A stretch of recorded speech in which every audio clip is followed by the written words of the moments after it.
Now, the hardest goal when you are in a deficit is to maintain your muscle mass as you drop body fat.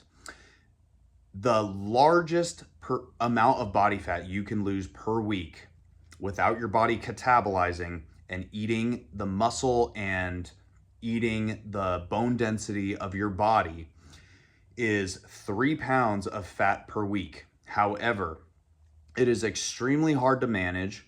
The rate at which you have to monitor things has to be so close and so fine. You practically need tools of calibration, so it's not even worth it. You're likely going to dip into starting eating muscle. So there is a safe and manageable range that is sustainable over a long period of time, even though it's still challenging, and that is a 2 pounds per week fat loss. Okay. Why is this something that we need to manage and properly maintain? Well, because let's say, for example, you end up losing 20 pounds of weight, okay? If you lose 10 pounds of fat and 10 pounds of muscle, congratulations. You are now a higher body fat percentage than when you had started.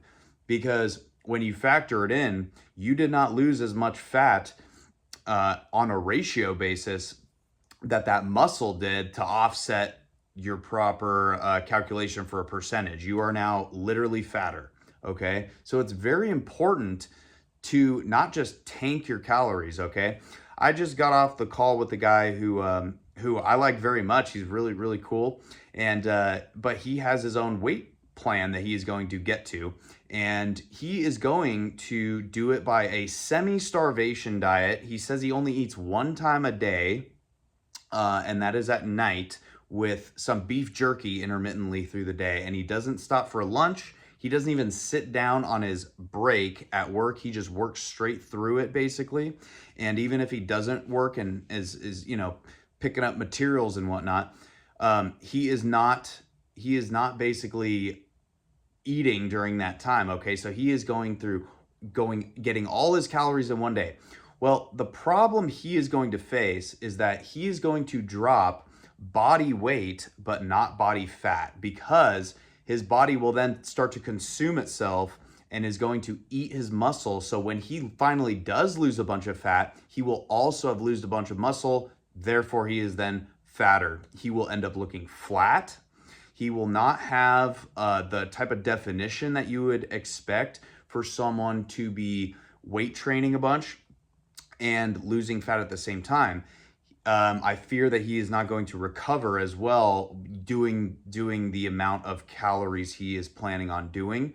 So it will start to be a drain, as well as all the cardio he intends on doing. Okay, so the type of body type that I envision when I see someone who doesn't keep muscle mass in mind while they're losing body fat is like, that like 65-year-old guy who goes to yoga like every day, and he's just like the flattest, skinniest dude, but he can like stretch like a pretzel.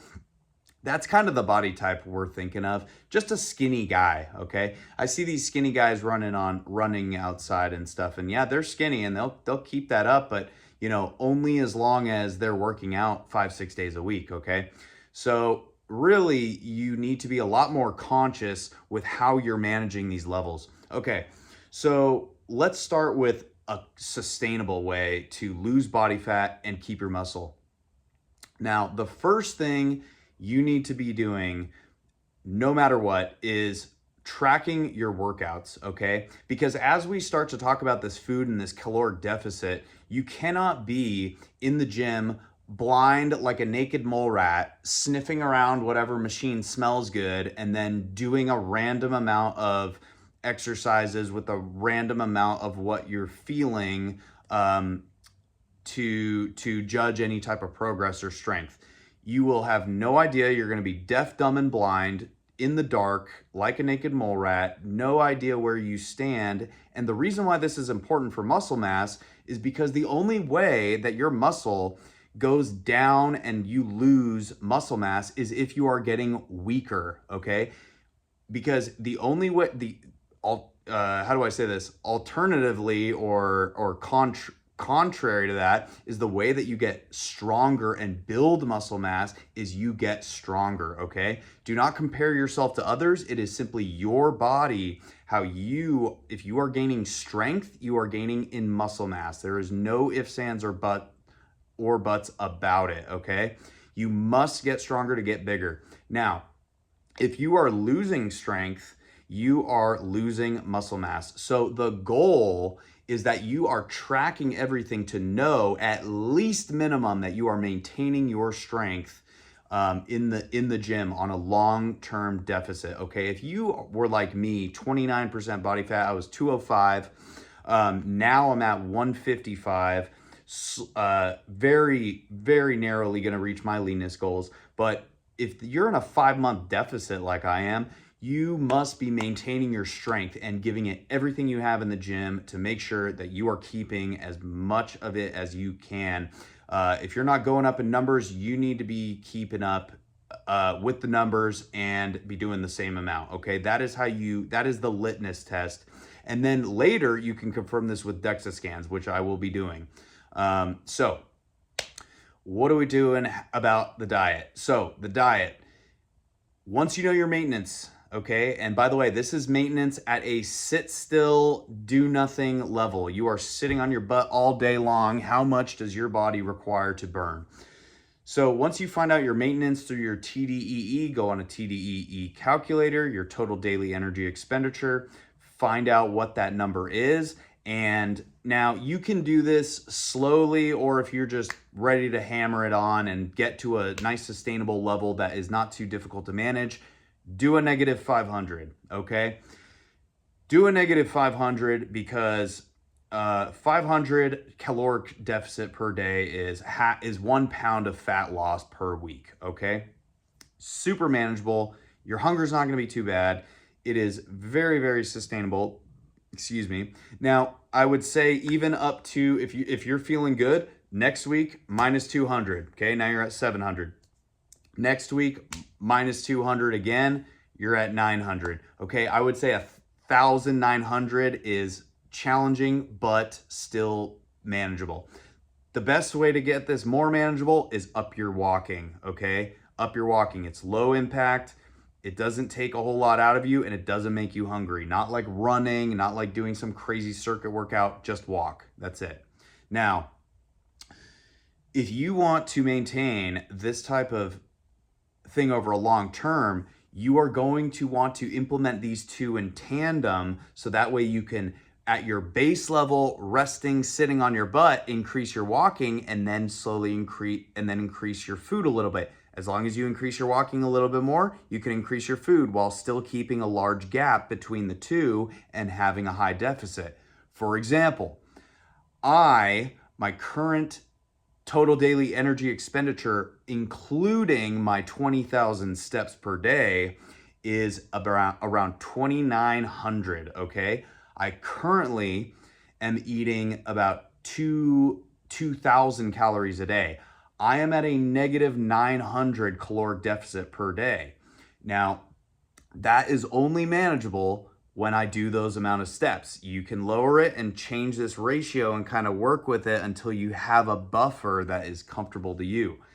But I would recommend, depending on your goals, doing the 2 pounds of fat loss a week, just as long as you are getting enough rest to where you are not dipping in your lifts. Because if you are dipping in your lifts, something is wrong. You either need to eat more and lower that deficit, or you need to basically take more steps and eat more, or you just need to eat more and not go in such a high deficit and basically sustain your body and your strength. You have to keep that strength up.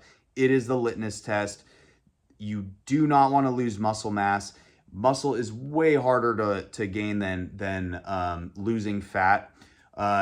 It might be less frustrating because you look good once you're lean and whatnot, but I'm telling you, you do not want to lose the muscle. You do not. You want to maintain the muscle. The end goal is to be muscular and lean, okay? But lean alone doesn't look that great. You're just going to look like a yoga guy, old yoga guy, by the way. So don't be a naked mole rat. Don't wander in the gym. Don't know what you're not doing and what you're not doing. And, just have a clear plan. Know your strength. Every single time you need to be at least maintaining if you are in a long-term deficit. And do not be the yoga guy losing a bunch of, looking like a dang freaking leather couch, saggy leather couch, because you lost all your fluff and all your cushion. Okay, you need the muscle. You need to be feeding that muscle with 0.8% of your total body weight as protein in grams per day, or your lean muscle mass in grams per day, and get a lot of carbs. Fill everything with carbs as long as you have about 15-20% of your total daily caloric intake as fats, so that you can maintain proper hormones. So you're getting rock hard in the morning.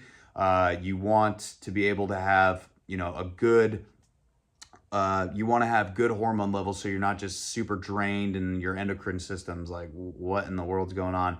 So keep those fats good. And then keep those carbs way high. Okay. You don't need as much protein as you think. All right. So do that. This is a good formula. Kind of tinker with the walking, do the caloric deficit slowly but surely, and then you'll find a nice balance where you maintain that strength. Okay. You never want to dip. All right. You need to readjust as soon as you do. All right. Hope this helped, and get to it.